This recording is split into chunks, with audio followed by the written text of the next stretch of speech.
Hello, everybody. Welcome to another YouTube Live. Today, we are going to just be hanging out for the next 20 minutes or so. I am actually editing a video that I made for Business Bootcamp podcast.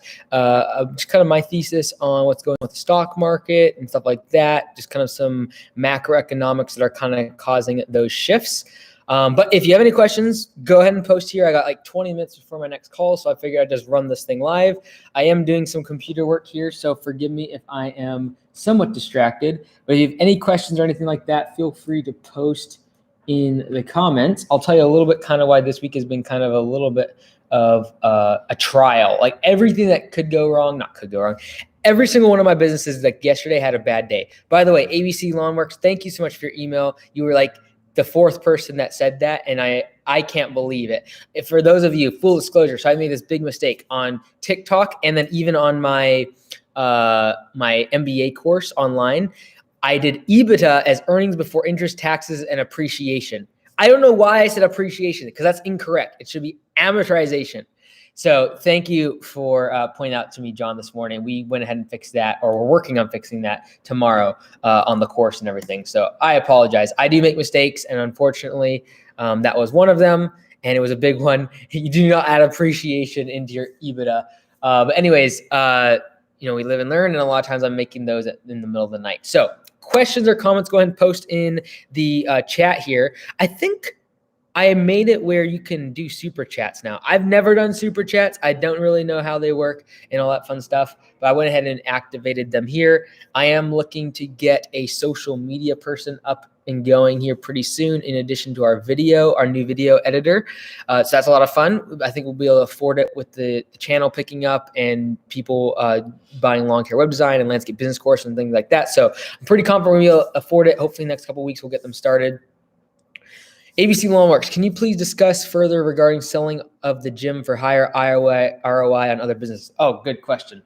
I was actually going to, this morning, John, I was emailing you, and I was like, man, I wish I had a few more extra minutes to email you because I was going to actually reference your question from that. So what John's talking about there is I was thinking about on the last month, I talked about selling Anytime Fitness, and John's question was like, why would you sell something if it doesn't take any more of your time?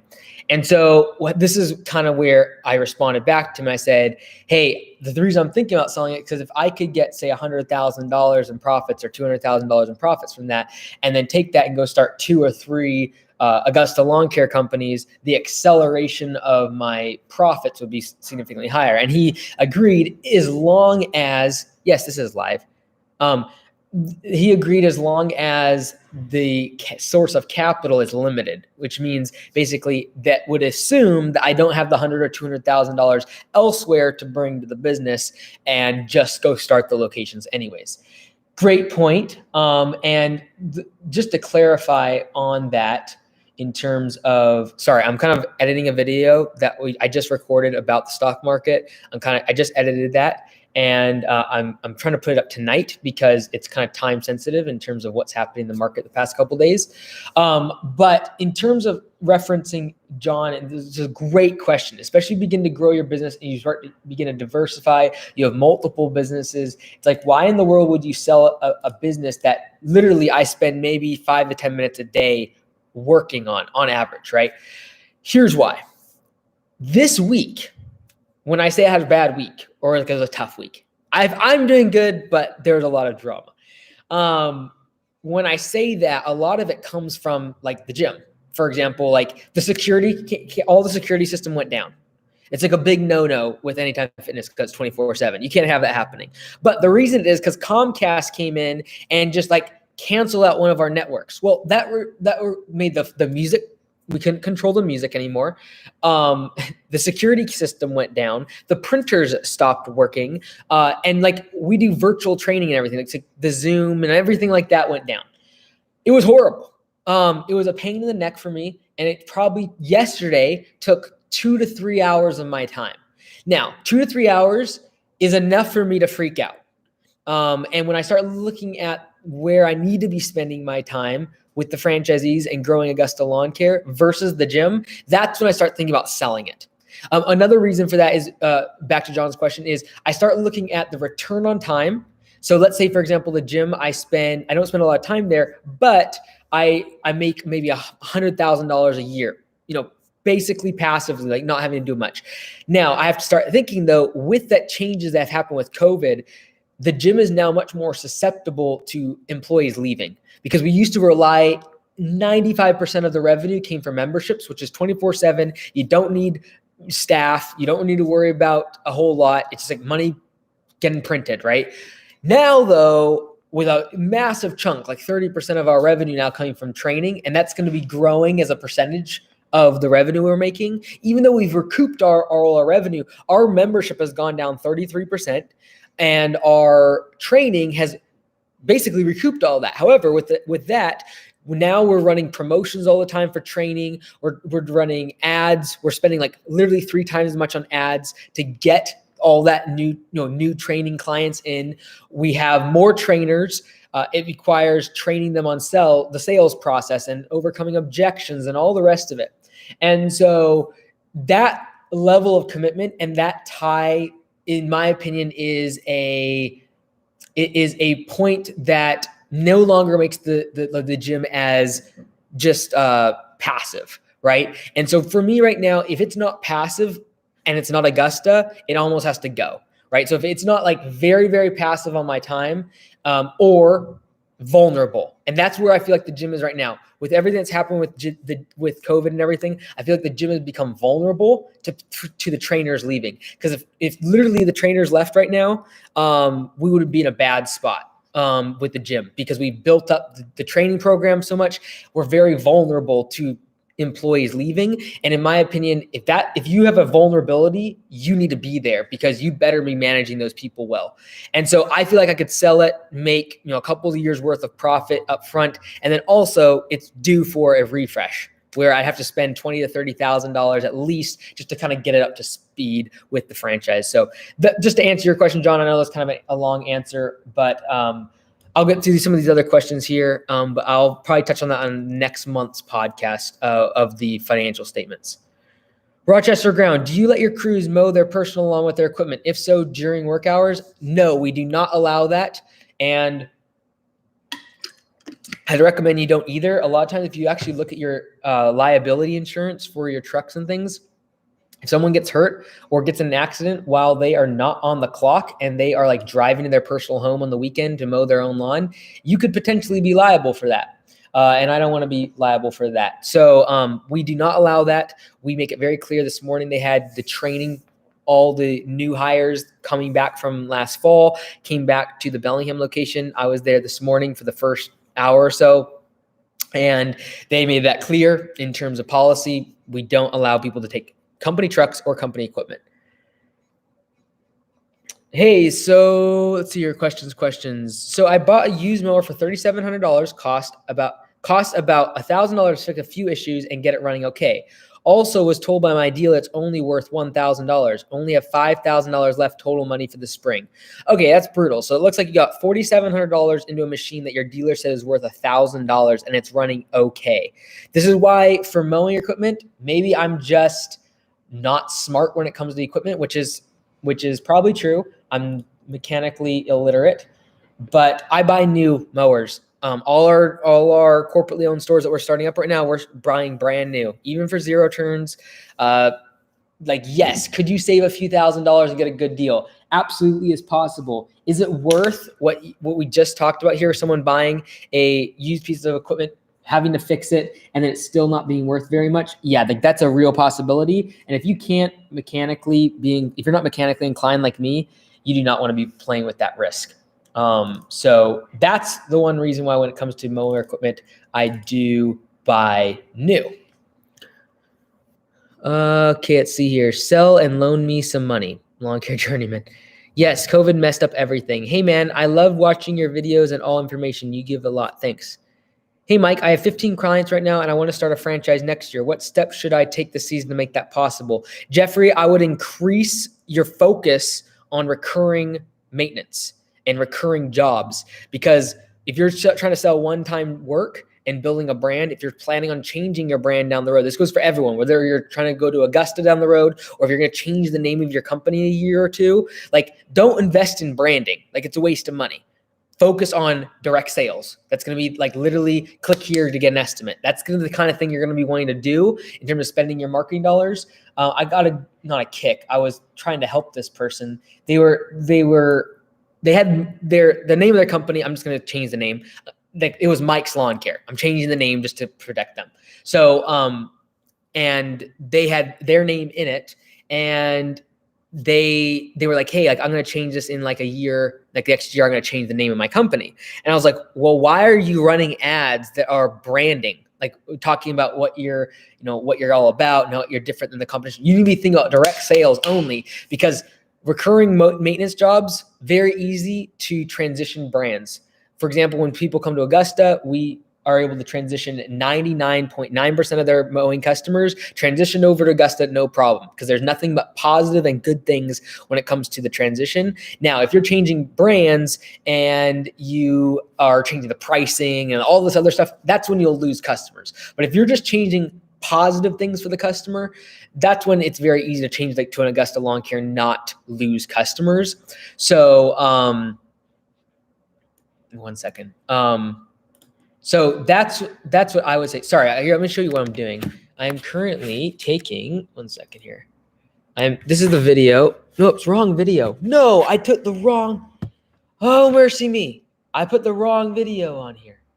Oh, goodness gracious. All right. Well, I was going to show you what I was doing. I'm going to show you here. I just have Final Cut open, trying to edit this video, but that's the wrong video. That video is from a few days ago. What video I want to have is the video I just recorded about the stock market, because I had like 10 people email me this morning when the stock market took a nosedive and wanting my opinions and things like that. So I just made a video on it on Business Bootcamp Podcast. I'm trying to get it up tonight for everyone. What went wrong with this? Okay, here we go. Got the right file. We're back on track. That's loading. Okay, questions. Let's see here. This is my first year owning a service business in Chicago, air duct cleaning and dryer vent cleaning, and we net over $30,000 in 4 months. Is this a good start? Yeah, that's really good. If you can net $30K in 4 months, it means you're doing $90K net profit take-home pay on your first year of business. That sounds very good to me. Duck Heroes, very cool. By the way, I know this sounds really, really bad, but is someone able to give me like 99 cents on the super chat? Is that possible? Is there even a function for that right now? Because I think I turned it on. I don't know if I did. If someone sees like that you can donate like the 99 cents, like give me a penny. I just want to see if it works. Anyways, let's see here. Sol, Dito, that I love plants. I don't know much about machines. ABC Lawnmarks. People need to understand ROI on equipment versus cost. Something I learned late in the game. Thanks, Jeremy. Would anyone else go? Yes, Mike is only 25. Oh, okay. I see what you're saying. Mike, how do you deal with the pressure of the economy going down? Mind and also being able to keep afloat or even grow during these times. Okay, so this is kind of why this video I'm trying to get up tonight, because the stock market. Oh, Derek Duran gave me $5. Let's go. Let's go. And Derek, you didn't even ask a question. Well, Derek, thank you for $4.99. I've never been so excited in my life. Let's go. Makes up for the loss of the stocks today. So, yeah, I'm making this video tonight for this very reason. Back to what you said. Wow, my mom just gave me $5. Let's go. Oh, man, that's awesome. Okay, so Mr. Paramo, Jesus, this is the video I'm going to be posting tonight, and that is about investing in the stock market or just in general when things are going down.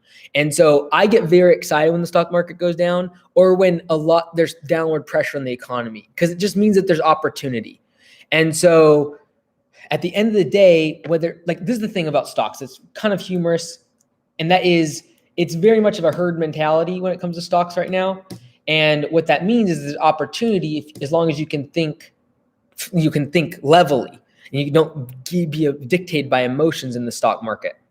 So like last March, when the economy tanked, literally you can ask my team. They still remember the day I walked into team meeting, and I was really excited. Like, guys, we're in a bear market. Like, that means there's opportunity. And that was kind of before like COVID really got serious with health and everything like that. I just knew that like, hey, when the market crashes, there's always opportunity, not only in the stock market, but also in our businesses as in service-based business. Like, I knew that there was going to be a big drop in the unemployment as we hit April.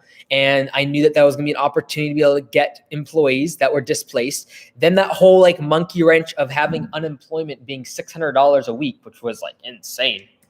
That threw a monkey wrench into things. So like, in my opinion, volatility in not just the stock market, but in the economy, unemployment, all of that is opportunity.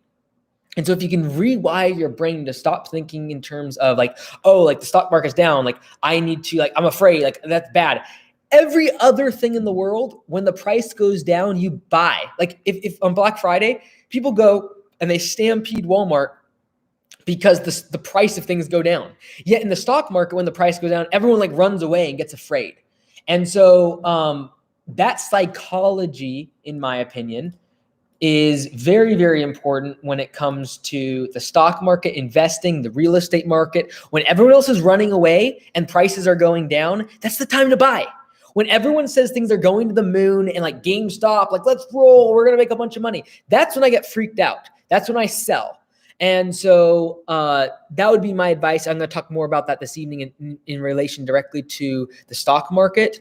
But my goodness, I really think that is the unlock for investing in the stock market, investing in your business. Like when everyone else is not spending money on marketing, that's when you should be spending money on marketing. The customer acquisition cost is lower.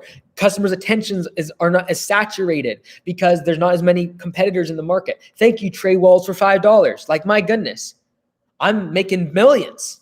This is great. No, like this morning, I woke up the first 10 minutes of trading and I lost $50,000 in the stock market. So like the thing is, if you're not educated on which trades you're making and which companies you're investing in, yeah, like that is super, super freaky. However, if you really believe in the long term of those companies, guess what you do? Things are on sale, baby. We're going all in. And so Xavier, keep up the great GameStop YOLO. Oh man. One of the franchisees, Kevin, he's awesome. He's great. You guys should all get to know him more. But he invested in GameStop for one day and like almost doubled his money. I was like, man, you are crazy. But hey, he got out at the right time. But for the people who like were like, oh no, like I'm not going to sell at 450. Like, my goodness, you probably should have done that. So I'm making this video here. I got to log off in a few more minutes here just because I got another call at 3 p.m. my time. But let's see here. I'm riding my exercise bike. Derek, great job. How long do you see Apple going? How long do you see Apple going? I'm guessing you're talking about the stock. I got in on Apple on not this dip, but the dip before when it went down to about 98. And that's where I kind of got in. I've trickled in the past 2 days into Apple as it's gone under 130 because that was my buy target on it. And I've really been going in on like Oracle has been done great the past few days. So like I'm going to talk about it in my video tonight, but like when growth gets hit really hard, like it has the past couple of days, usually the money's being rotated directly into value stocks, right? And so if you are risk adverse or you don't want to lose 50% of your money, and then don't invest in like speculative stocks and GameStop or SPACs, special like acquisition companies. Like, don't buy those. Yes, they could triple over the next 2 days. Yes, they could do that. But like this morning when CCIV, which is the Churchill Capital, which is the merger for Lucid Motors, like, yeah, like it's tripled over the past couple months. But it went down 40% to this morning. And so it's super, super volatile. Whereas if you're trying to invest for the long term, invest in companies that you believe in long term, that have profits, that aren't super speculative. You know, companies like Oracle, Facebook, Walmart, these other companies, they did great this week. And if they fell, it went down like 2 or 3 or 4%. They didn't go down like 20 or 30%. And so those are the kind of stocks, like if you're less risk adverse and you can't lose the money, those would be the ones I'd recommend that you invest in. All right. How does solo operators start getting leads and calls? No website or nothing. Did $100,000 last year by myself. Hired guys throughout year, rarely wanted to grow and become more professional. I think a website would be where I would start. You don't need to start with lawncarewebdesign.com. That's $400 a month. That's a pretty chunk of change if you only did $100,000 last year. Now, if you're trying to go from 100 to 300,000, I'd invest in something like Lawn Care Web Design, get it done right, have SEO done right, all the rest of it. If not, go start Weebly, go Squarespace, just make it look professional. With COVID, our target market moved online. The 60, 70, 80-year-old that didn't have an email, didn't have a credit card, would never buy on Amazon. All of a sudden that changed with COVID. And so you've got to be online. You've got to be there. I would recommend that 110%. And then beyond that, I'd focus on direct sales, the door knocking, the ability to door knock is so incredible because there's no cost. Like if you don't have money to spend on ads, go knock on doors. Like obviously be sensitive of COVID and everything, but like if you can walk up to someone's door, realize as you're walking up what they need and ask them if they want an estimate for the bush that's against the house, the limb that's over the gutters, for the lawn that's now overgrown. If you're able to do that, like you're going to close a lot of these deals. And so it takes guts. It's not easy, but if it was easy, everyone would be doing it. So that's what I would say. Daniel Duran. Daniel, welcome on his downriver Peloton. Peloton has been hit very hard the past few days in the market. But that's just because a lot of people are transitioning out of things like Zoom, DocuSign, a lot of those COVID stocks into recovery stocks like the airlines, the cruise lines, etc. That's funny though. Best way to start learning the stock market. Just start educating yourself, trickle in a little bit. Like don't spend a bunch of money like, oh, like Mike said to buy. No. Like if you have a couple $100, put those in a few different companies and then start learning about seeing why things go up. Why do they come down? Like why is the stock market going down right now? Very much so because of the risk of inflation and because of treasury yields going up the past couple weeks. And so knowing that is so important, like macroeconomics and just educating yourself. So like listen to podcasts, listen to audiobooks. There's YouTubers that always are making, like Meet Kevin is great. Tom Nash is great. Even Jim Cramer on CNBC is good. Like just educate yourself. If you're like mowing, like I made this video the other day for your team, but like it goes for us as owners. Like we have time throughout the day. If you're out in the field or if you're doing estimates, like listen to stuff, listen to something, educate yourself. It's so, so important. Is in a seminar, so won't be able to see or hear until 10. Would you say you play the stock market or invest long-term? I would say I invest long-term, but I'd say about 20 to 30%. I move in and out based upon when I feel like it's getting really frothy. I sell. So a couple of weeks ago, I sold quite a bit. About 33%, 34% of my portfolio. And then now the past couple of days, I'm starting to move that money back in. But on the video tonight, stay tuned because I'm going to talk about kind of like my personal philosophy on how much you should spend and how much you should risk, kind of like my risk threshold. I made $15 in super chats on this live. So my goodness, I think this is worth it. I think I'll go more live more often, especially on bad days in the stock market. I can just make a live video and we'll take care of it. Workhouse crashed after they lost the USPS contract. Like, yeah, Xavier, but like, again, that was pure speculation and you're literally depending on the government for that contract. And in my opinion, you do not want to be relying on the government for a private entity's, like, yeah, that was very, very speculative. Looking at a CrossFit gym for sale downtown Seattle. It's on sale for incredibly cheap. Only 50 members, but fully equipped with gear and lease. Daniel, I would look really, really hard at the lease. That is where you have a lot of leverage right now with the landlords. This is why Reset is getting started, because I'm literally getting 8 months of free rent. That's unheard of traditionally. So that's what I would say, Daniel. You can definitely get discounts in places like Seattle on gyms because they have been whacked. You got me watching Undercover Billionaire. Need episode 4. That's hilarious. Okay, guys. Oh, I'm going to log off here. I got to talk to Jason Evangelista in Smyrna, Georgia, one of our franchisees. But tonight, this video is going to go up. I just recorded it. It's going to be more about the stocks, things like that. But thank you so much for being here. Thank you for the 3 people that gave me $5, including my mom. Let's go. That's a lot of fun. So anyways, we'll see you guys. Take care.